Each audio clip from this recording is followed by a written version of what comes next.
in journalism and dance. Once Sophie's done talking, I'll introduce our other presenter, and then there will be time for questions at the end. Thank you. Okay.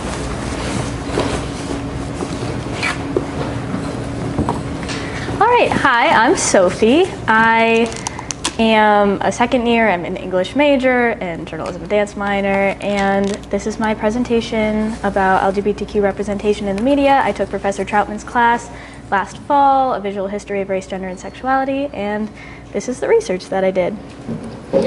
So previously, I had studied various civil rights movements of the late 20th century, like African American civil rights and opposition to the Vietnam War, but I really wanted to learn more about LGBTQ activism and where it started. So, and more specifically, I wanted to know to what extent national journalistic reporting and journalism differed from perspectives provided by ground zero photographers and memorabilia with regard to the AIDS epidemic and LGBTQ civil rights movement between 1969 and 1995. So I'm starting in 1969 because that is when the Stonewall Rebellion happened. Stonewall was a gay bar in New York. It was raided, and these raids happened all the time, but at Stonewall specifically, people rised up and they threw bottles and bricks and fought against the police, and that is known as the spark of this movement.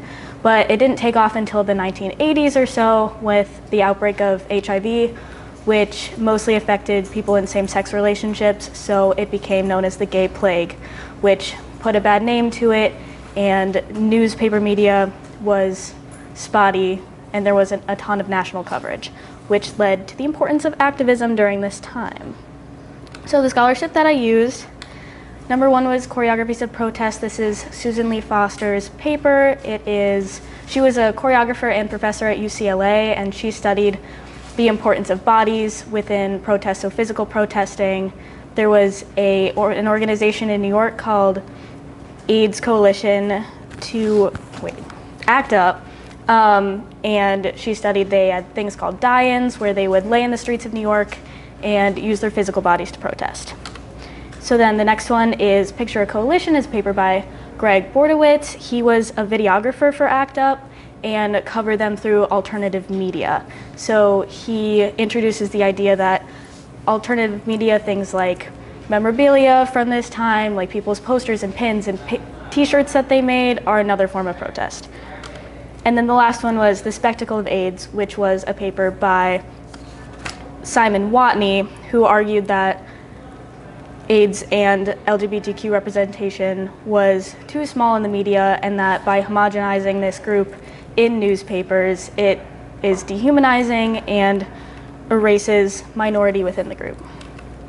So this was a protest in New York in 1989 outside the editor at the time at the New York Times house at the time. This is a die-in by ACT UP, and they wanted to call out the issues with public education about HIV and AIDS. So this was a New York Times article for Stonewall. You can see they highlighted the fact that 4 policemen were hurt. It's not as big of a deal to the national news as it was to the LGBTQ community. These are other articles that were produced by the New York Times.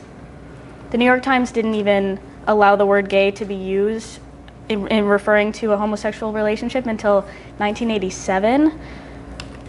So this is in 1990. ACT UP had a protest against a cardinal for the Catholic Church, and as you can see by the photograph, you can't see anybody's faces. It's kind of homogenized and dark, and they use words like rash, rude, but effective, so it all kind of has a negative connotation. So this is a quote by Simon Watney. He said, "HIV and AIDS continues to be framed by a cultural agenda that is medically misinformed as it is socially misleading and politically motivated." So emphasizing the fact that it was the news that was in charge of public education and public health education, and they weren't doing their jobs. But the photos from photojournalists at the time do share perspectives. So this is a photo from the second annual National March on Washington for lesbian and gay rights. It's a photo by Joan E. Byron, who was a queer artist and filmmaker and photographer at the time. She took a lot of photos in regards to LGBTQ activism, but also just queer people in their daily lives. So this photo, as you can see the posters that people made. You can see people embracing in the middle. There's a ton of color and diversity within the group. She really captures the choreography of protest as well. There was 250,000 to 650,000 people there, and you can see the expansiveness of the protest. So the next few photos I'm going to show you are from a protest in regard to Baugher v. Hardwick in 1989. This was a court case that went to the Supreme Court that was based off a man named Michael Hardwick, who was arrested in Georgia for having sexual relations with a man, and he took it to the Supreme Court on the grounds that it violated the 14th Amendment, which is the right to privacy. So ACT UP, the AIDS Coalition to Unleash Power, who was mainly a New York-based organization, but they did a lot of work in DC. They led this protest, and hundreds of people joined on the stairs of the Supreme Court, and they all sang America the Beautiful and We Shall Overcome, which were songs that were sung during the civil rights movements of the late 20th century as well. So it brought together all of this joy and for a really important cause. And they had really creative posters, and everything was bright and kind of sarcastic, and that was kind of the awesome part behind it, that even though this terrible thing was happening, there was so much heart behind it. So this is a photo that the Washington Post released one day after the protest. As you can see, there's a member of ACT UP being carried away by the police forces. Police are everywhere. People are just sitting on the ground protesting, singing, and the protesters in this photo look defeated. He's wearing a shirt that says "Silence equals death" with a pink triangle, and that was a symbol that relates back to Nazi Germany. In concentration camps, they would use a pink triangle to denote LGBTQ people in concentration camps, and so everybody's wearing that shirt, as you can see, but they look defeated. Now this is a photo by Joan E. Byron, who captured these two men, quote, continuing their demonstration at this protest. They're wearing pink gloves because, as you can see on the left, the officer is wearing gloves. Because of all the misinformation going around, officers wore gloves at these protests because they were worried about catching HIV, which is famously a sexually transmitted disease. And so the men on the ground are wearing pink gloves, a nod to the pink triangle, but to mock the police officers. And even though their hands are zip tied, they continue their demonstration. And it's just a lot more humanizing than the newspaper was able to show. So moving on, that was kind of an example of choreographies of protest, people using their bodies. I would argue that memorabilia and various like pins, t-shirts, posters are also a choreography of protest because they are organized and planned. So this is a quote from Greg Bordowitz. He says, "The guerrilla expresses him or herself basically through armed activities, even sometimes he or she uses other means of communication with people like papers, pamphlets, radio messages, interference on radio and TV stations. Armed propaganda takes on special importance when it's a question of clarifying for the people." So this idea of armed propaganda becomes really interesting. This is a pin that was also a design broader. It was on t-shirts and sweatshirts and all these things people wore to the second annual display of the AIDS quilt in Washington, D.C. It was the idea for the AIDS quilt. It was literally a massive quilt built on little pieces of fabric that said people's names of their loved ones that they had lost to HIV and AIDS. And it was started by a man in San Francisco. They had this protest where it was candlelit, and they brought pieces of paper of their loved ones who they had lost, and they went and they put them up on the Federal Building in San Francisco. And this guy was like, "Hey, that kind of looks like a quilt." And so they decided to make this quilt, and thousands of people got involved and donated sewing machines and fabric, and they all got together and they displayed it on the National Mall. So this was the logo for the second annual display of the AIDS quilt, and you can see it on different people's clothing. So this woman in the bottom right has a shirt. She's wearing the shirt and she's got the pin. The woman next to her also has the pin. On the left, the man's wearing a shirt, and then the top left is labeled sisters, and they're gazing at the quilt. So you just see the humanity here. You can see the quilt behind the man on the top right. It's so much more humanizing than the newspaper was able to show. You see the diversity within the group. You see the various emotion on people's faces and the importance and levity of what was going on. So to conclude, this movement, born out of tragedy and an epidemic, what really did help improve LGBTQ representation in the media, first as a necessity for public health, but then it opened up opportunities for people to be represented the way they wanted to be represented. I argue that alternative media or armed propaganda is a form of choreography of protest, which along with physical embodiments of protest like marches on Washington and Act Up to Die-ins demonstrate the intense passion and diversity of the LGBTQ community, a passion and diversity that national news corporations could not detect nor wanted to display. This being said, with all of this activism, protests of the 1980s and 1990s slowly created a shift in LGBTQ media coverage, first as a necessity to warn the public about the epidemic, but eventually opening up to reporting on activism and events. Thank you. Any questions?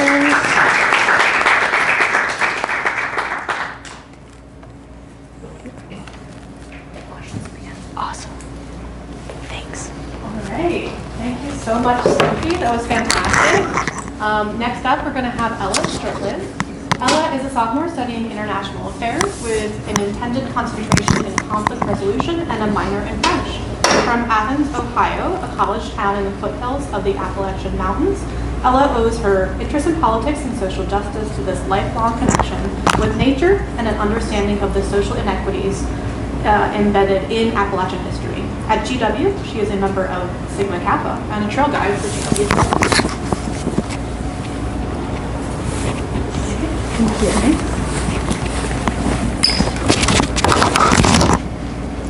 Do you think I should put the microphone on? Is it okay to way? I just don't know.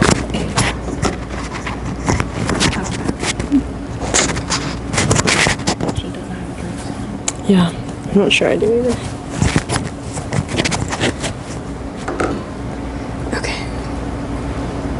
Hi everybody, so thank you for coming today. I'm going to be reading off of this document because I have a lot to say, and I think that if I don't read it, I'll get kind of all over the place. So, as we introduced, my name is Ella. I'm a sophomore studying international affairs, and last semester in the spring of my freshman year, I had the opportunity to take Professor Wolf's UW 1020 course titled Law as a Force for Social Change, and for my final research paper, I was moved to pursue some of the major questions that had been plaguing me since the start of Trump's second term in January.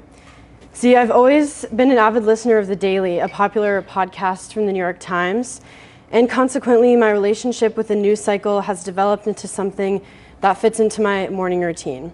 So day after day, last semester, I grew worried about this phrase circulating among political experts on the show. It was this idea that Trump was leading the US toward a constitutional crisis. I thought, surely that can't be good.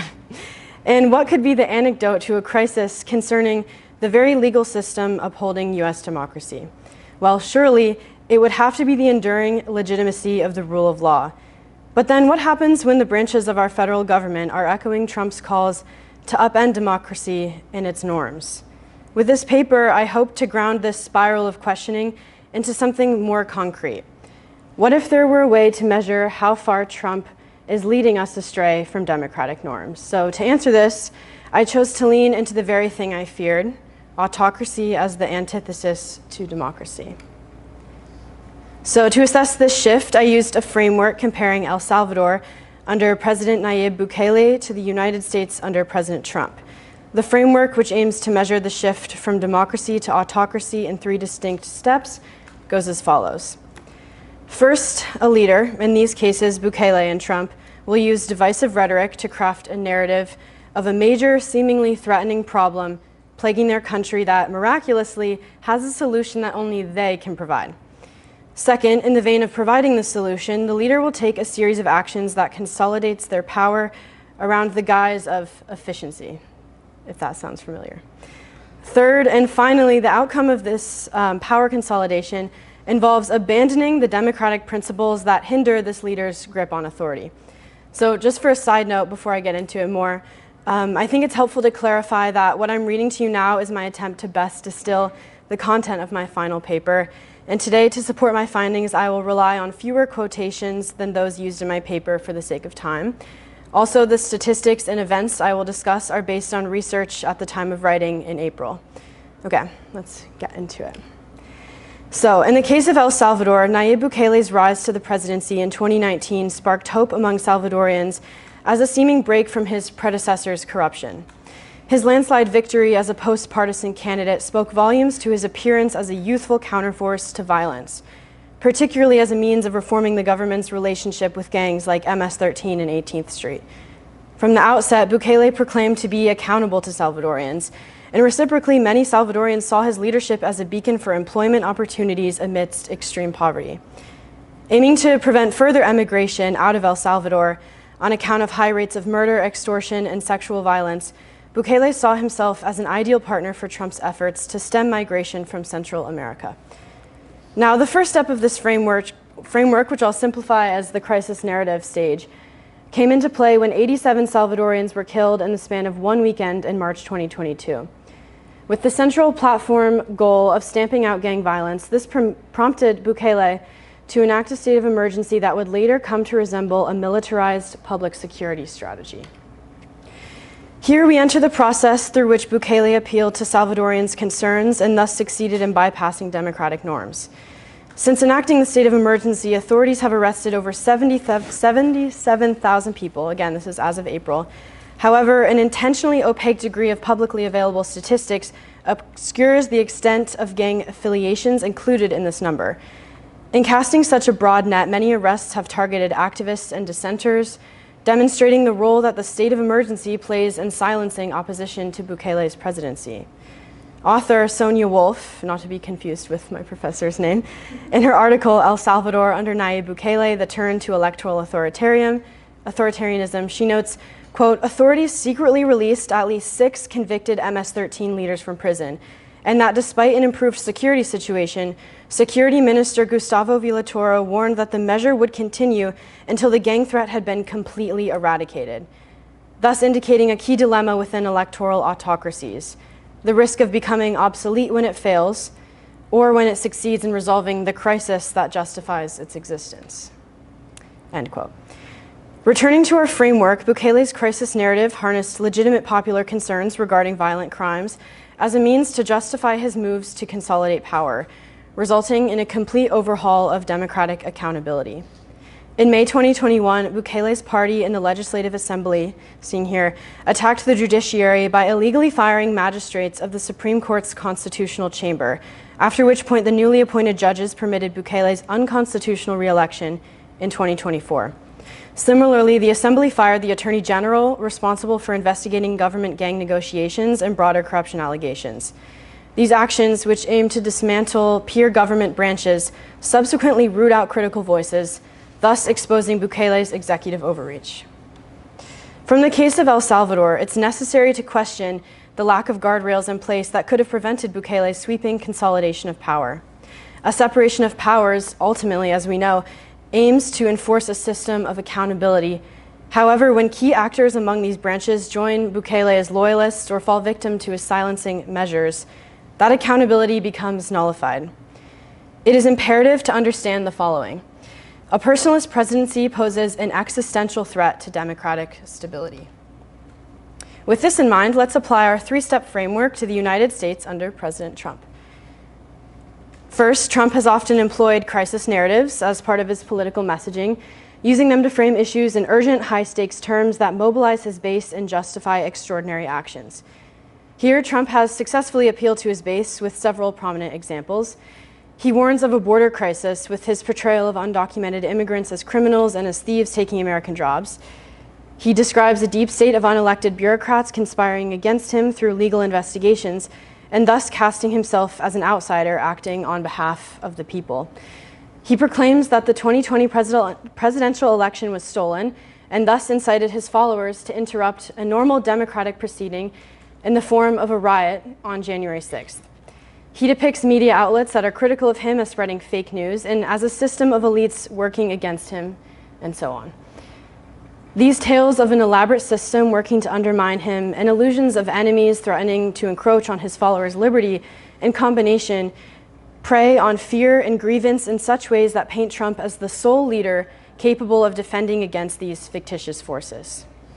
Among these narratives, the deep state stands out as that which is the most abnormal compared to other politicians' rhetoric and as the most defiant of democratic norms.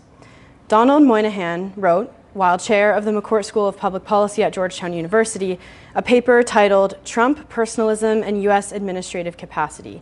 In it, he emphasizes the dangerous nature of this particular narrative. Moynihan acknowledges that, quote, there is a deep tradition of anti-statism in Republican politics, but Trump has taken it to a different direction, in that his is less philosophical and more personal than the libertarianism of Goldwater or Reagan, end quote. The element of this narrative that is the most dangerous to American democracy is the way that it has succeeded in legitimizing actions that are fundamentally inappropriate and unfitting for the role as influential as that of the president. Understanding the connection between the framework's first stage, a crisis narrative, as a means to justify power consolidation, which is our second stage, Trump's deep state narrative provides his support base with a belief system that compels them to refute any criticism that accompanies his consolidation of power. Given that Trump's argument relies on the belief that the government runs rife with elites unfairly seeking to target and silence him, this narrative works well as a means of covering the tracks of his corruption in his followers' minds. In other words, the inherent sense of distrust that the deep state argument instills in his base serves as a mode of disqualifying any criticism that may follow his actions. My paper explores this in greater depth, but to best summarize, I'll return again to the Moynihan quote, in which he explains that Trump's deep state narrative is, quote, deeply destructive to a pluralistic democracy where parties exchange power on a routine basis, end quote. If Trump is able to employ this narrative to abuse state power and abuse democratic principles, then again, at the time of writing back in April, a pressing instance of this behavior emerges in Trump's decision to deport Kilmar Armando Arbrega Garcia. This moment represents the convergence between autocracy in El Salvador and that which is on track to develop in the United States. Using the second stage of the autocratization paradigm, power consolidation, this incident stands as a glaring move by Trump not only to lay out his intent to accumulate massive executive power, but to do so in a way that uproots constitutionalism. New York Times opinion columnist Jamel Bouie summarized the issue well in his article, America, This is an Old and Brutal Tyranny. Bouie explains, quote, Kilmar Armando Arbrego Garcia is Salvadorian, has lived in the United States since 2012, and was granted protected status by an immigration judge in 2019. He was detained in March by U.S. Immigration and Customs Enforcement agents, accused of membership in MS-13, which, as you'll remember, we talked about not too long ago, a Salvadorian gang, and in short order was removed to El Salvador without so much as a hearing, end quote. After Garcia's family filed suit, a federal district court judge ordered the Trump administration to ensure that he be returned to the U.S., a decision that the Supreme Court upheld in a 9-0 ruling, thus indicating that Garcia is entitled to due process of law. The Trumpist agenda behind this legal conflict became exposed with Nayib Bukele's visit to the White House on April 14th of this year.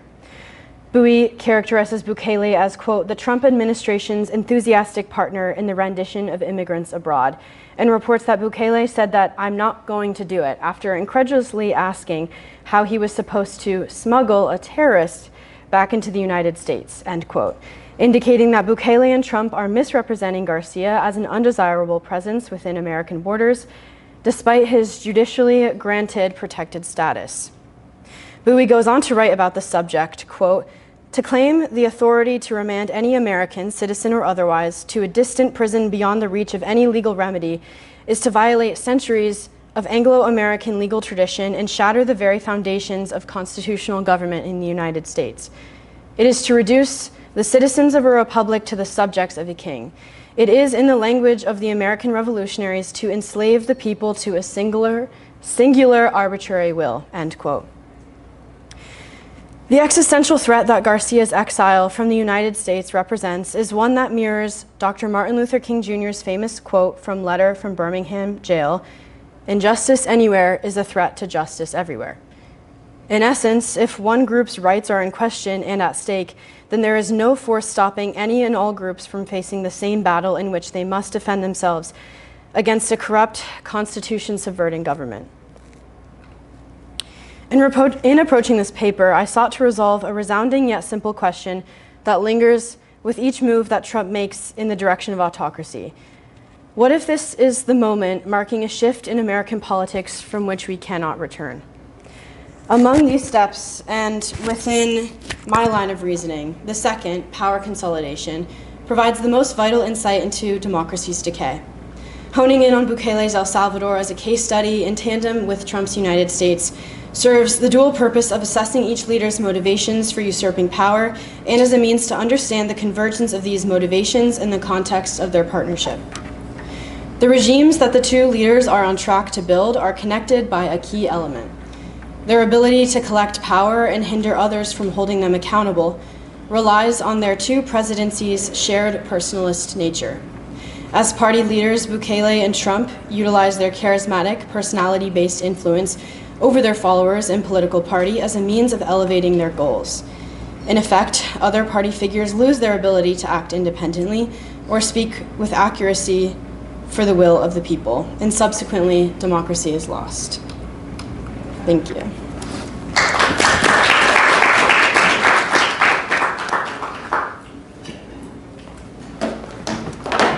All right. Another round of applause for Ella and Sophie. That's fantastic. Thank you all so much. I want to open the floor to whatever questions you have for either of our presenters.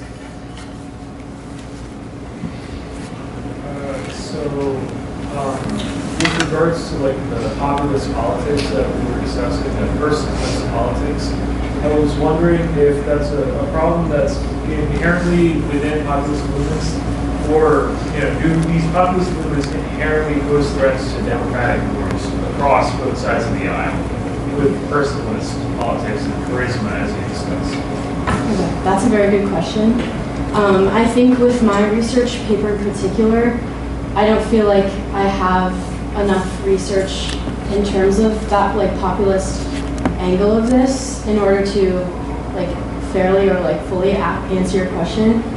But I think the issue isn't inherently the politicians' relationship with appealing to their base. It is a major part, but I think ultimately it has to do with the corruption it promotes in terms of relations with other countries.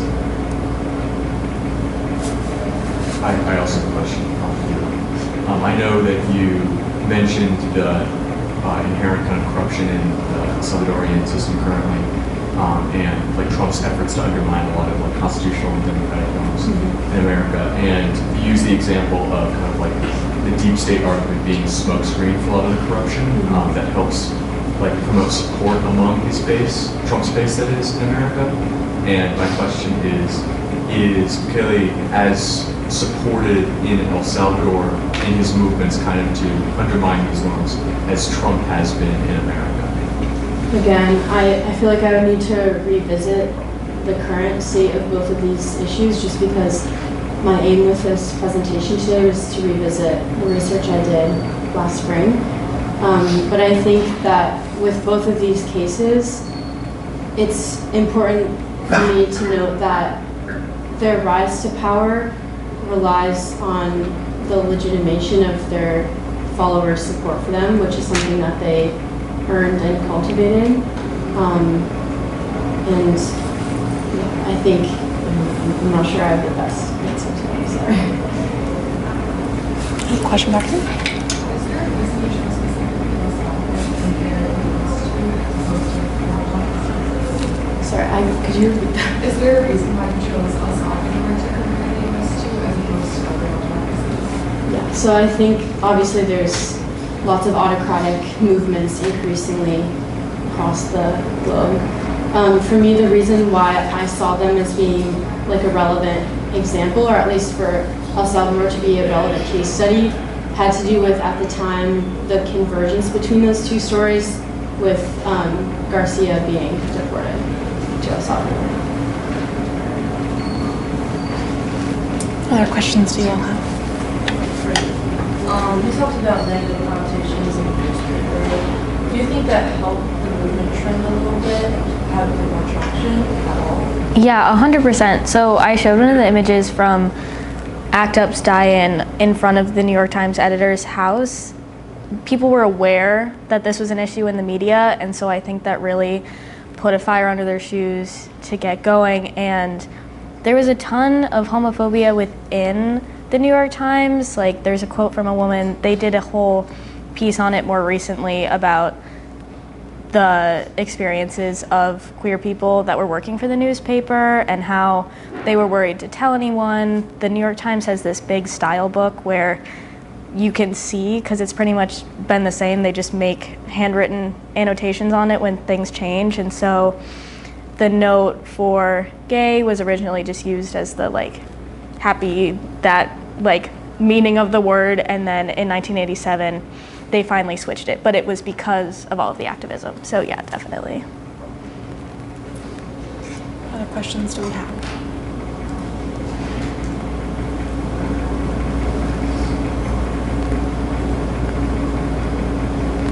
So I actually had a question for you as well, Sophie. I was really impressed with your collection of resources, how you had historical newspapers, you had visual media, you had the pins, the quilt, and then also scholarship. So can you just talk a little bit about your research process and how you found all of those resources? So all of Joan E. Byron, or JEB's, photos are in the GW archive. She donated a lot of her photography to our archive. So I looked through a lot of what GW had in terms of AIDS activism during that time and found a lot, and then most of her photography was there, and so I ended up using a lot of her work in my research. And then the scholarship was mainly just looking for things that were related to my topic but not the same. So Susan Lee was, she talked about choreography of protest in New York, and Simon Watney was a British writer who talked about the media, so I applied it to Washington, D.C., and that kind of thing. And then for the pin was part of a collection by the Rainbow History Project, which is an organization in DC dedicated to LGBTQ history, and they have a really awesome archive. And so I used that, and then just looking, a lot of reverse imaging to try and find where the symbols repeated in places. So that was a lot of fun. I enjoyed it.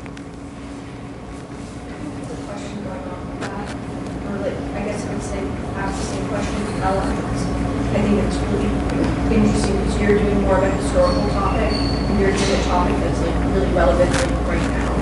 So I guess kind of asking the same question, but with that difference. Yeah, so my research process. Okay, so honestly, my whole research process was very complicated. I feel just because of I kind of took a chaotic approach to it. But a lot of it honestly was it was a progression of what the class looked like. So we started with a smaller research process that made me realize that I kind of as much as my interest might be in one place, it's important to zoom out and try to find a broader narrative to it or broader connection. So as much as I might be interested in goings on with domestic politics, it was important to me that I try to find an overarching connection that could ground some of the things I was worried about in this moment in a larger historical context, or something that could have more concrete implications for the future. So that's where I feel the framework came in. And then also for me, I'm kind of more of a visual or audio learner. So I started just by exploring my general interest through podcasts or videos on the subject, and then to get into more of the detail and see the scholarly work that was already there. that's when I turn to journals or articles. Question right there. Could you speak up? I'm sorry. Were like the symbols kind of like the big triangle and like the king, were those kind of like the starting point of your research, and then your visuals like follow those specific like symbols, or was it like the reverse, like you just find like recurring symbols throughout the I think it was mostly the recurring symbols. Like I had a big document that was the symbol and then all of the photos that I saw them in. And because what first drew me to this was seeing pictures of protests from the time and everybody's creative posters. Like even today, if you go to a protest on the National Mall, like everybody's posters are so entertaining and awesome. And in this time specifically, people were really creative and it was really cool to see. So I just loved looking through all of those. And then I was like, wait, this came up in so many different places and the pink triangle was everywhere, but things like the AIDS quilt, you could see it in the years afterwards too. People were wearing their old pins. So yeah, it was a lot of like looking back. I also have a question about like news coverage of the protests. Because I guess like you used the example for the Supreme Court case, the protests outside being like sarcastic and joyful, and I understand like as well like those protests like purposefully like ironic at times. And do you think that the negative and misinformed news coverage that was like presented in like the mainstream media, do you think that that helped kind of cultivate that more like sarcastic form of protest? I think so. I think it definitely egged people on. One of my favorite quotes was from that protest where they said that protesters were saying like, your gloves don't match your shoes, because they were all wearing the gloves to protect themselves. And so, yes, I think they were all just, yeah. Oh, so do you think like this administration sending like national guard to like cities like DC, Chicago, they took inspiration from like Kelly's administration? I'm not sure that it directly did, but I think it falls into line with the second stage of the framework, which is power consolidation. And if he's relying on a narrative that these cities are like run amok with domestic terrorism, as he's calling it, then that is, again, creating a framework where the narrative is that we are under threat from these internal dissenters of his regime or term, whichever one. And then part of like his response to that is perpetuating this narrative, and then to save people from the threat that he is illustrating, the National Guard is a militarized way of enforcing and protecting his vision of what's going on. You mentioned at the beginning that you're a fan of the Daily. I am too. I'm very curious about how you see the New York Times representation of the current administration, whether that shaped your argument on it. Yeah, so I've been listening to the Daily since like the pandemic, and I have to say I did notice a shift, and I also saw a lot of like internet conversation, like in comments of their posts on Instagram, that also echo this idea that maybe they haven't done enough as a news organization to kind of warn of the things that Trump is doing and that we foresaw him doing in the second term. And so I'm sure like you guys have seen it too, there's just a lot of criticism of the Times, maybe not the Daily in particular, but this idea that with as formed as they are and with as many connections as they have, should they have played a bigger role in kind of arming us to be like mentally prepared for what we voted for, I guess, or what some people voted for. I have a question going on with that. Compared to, I've seen the argument that a lot of the news networks and sites that are settling lawsuits instead of taking them to court are like setting the like precedent that they think it's going to get to a point where the courts won't matter. Where does that like kind of idea fit into the like 3 steps that you have? So honestly, during my like writing process for this and the research, that idea of the rule of law as a safeguard against autocracy was something that I kind of went into this having that in mind as the solution for these 3 steps. And I think for me, as I kind of like got farther through this paper, that idea got lost a little bit just because that wasn't necessarily the direction I took it in, but like generally reflecting on it, I think that the rule of law depends on the ability for the 3 branches to remain independent from loyalism. But maybe this is like in line with what you're saying. If the personalism involved in Trump's presidency becomes too potent, then I think that could pose a risk for the rule of law to remain an independent and nonpartisan feature of democracy. I had a question about the activist photography of the movement and like where that was seen. If it wasn't like the newspapers that were showing it, like where would people find it? Right, I think that's an important part that I failed to make in my presentation. The important part about all of this is that the newspapers are what people saw and not all of this independent photography. So they had, I mean now they have websites. Before, some of their photography was in books or journals, but the majority of what people were seeing what was in the newspapers. So people had no idea all of the nuance behind everything. And so that was the main issue.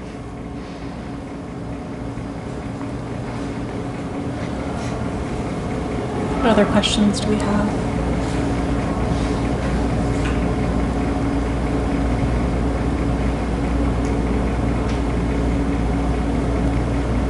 Back here. I wonder if you could both talk about, you're both talking about power and power of the state and the power of people to try to change what the state is doing. And I wonder if you could both talk about what you learned in your research about how that worked in those situations or today. Yours is obviously about related very closely to today, right? Yours is more distant from today. But how do you think about maybe protest specifically and what its role is or isn't in relation to the state? I think protest is definitely a really important part of people standing up for themselves, especially today in a time where the state is everywhere and overbearing at times. It's important for people to share their perspective, especially minority perspectives in this time. The media wasn't doing anything, and it was a public health crisis. It didn't just affect this community. There was fear-mongering as well, which we see today. And so I think the role of the state is changing and important in all of this because, I don't know, protests are a vital part of getting your word out there. And in regard to my presentation in specific, the Baugher versus Hardwick court ruling wasn't overturned until 2003, so some of those, like criminalization of sodomy, wasn't resolved until the early 2000s. Gay marriage, I think, was 2013 or 2014. Like, these things are still happening today.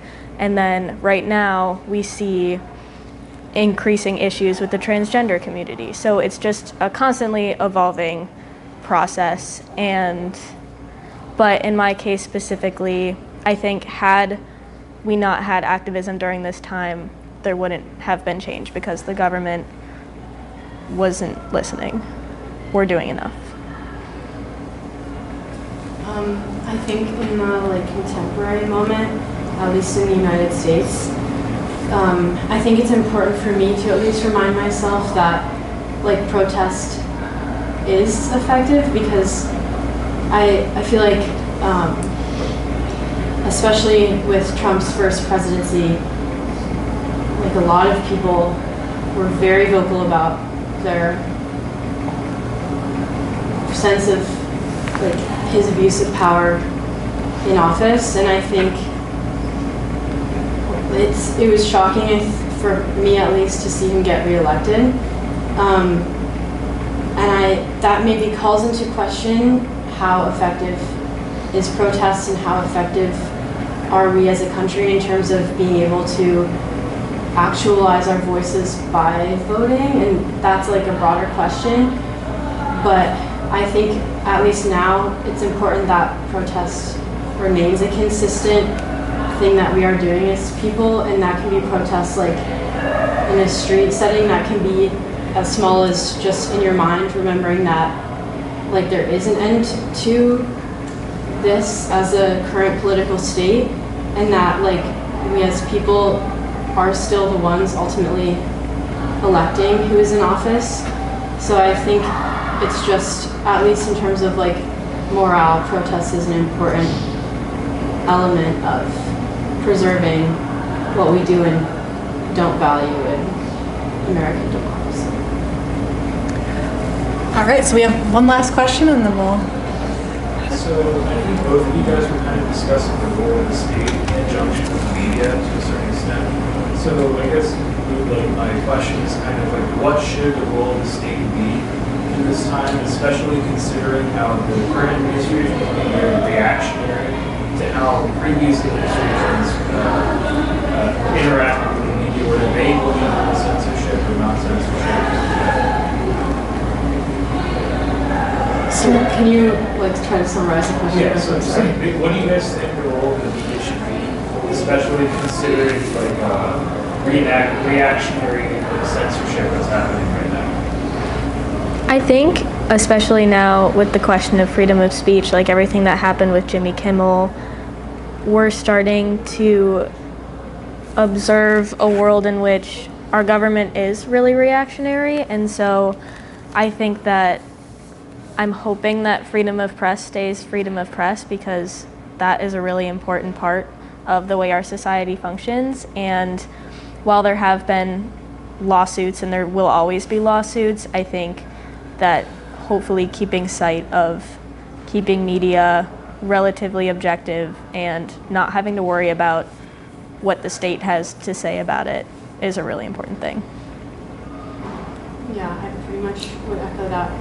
I think in general, with everything that Trump might be doing that's reactive, there's a similar oppositional reaction from the left in government, but also from Americans as constituents, like with Pete Hegseth, like what he's trying to do with trying to prevent and limit the ability for press to ask questions in the context of the Pentagon. Like, there's always going to be, with every action that is reactionary from the government, there will always be the public's opinion. And if the media fails to cover that, then they might fail to cover it, but that's why like, the freedom of speech would hopefully kind of push against that, or independent media could speak independently. Yeah, I will also say we're in a time where independent journalism is really important. Like with social media, anyone can be a journalist, anyone can put their opinions out there, and so I think that even if we have issues with like the New York Times colliding with the state, there are so many ways for people to speak up. So hopefully that factors in a positive way as well. All right, one last round of applause for Sophie and Ella. And thank you all so much for being such an engaged audience. Have a lovely rest of your Friday.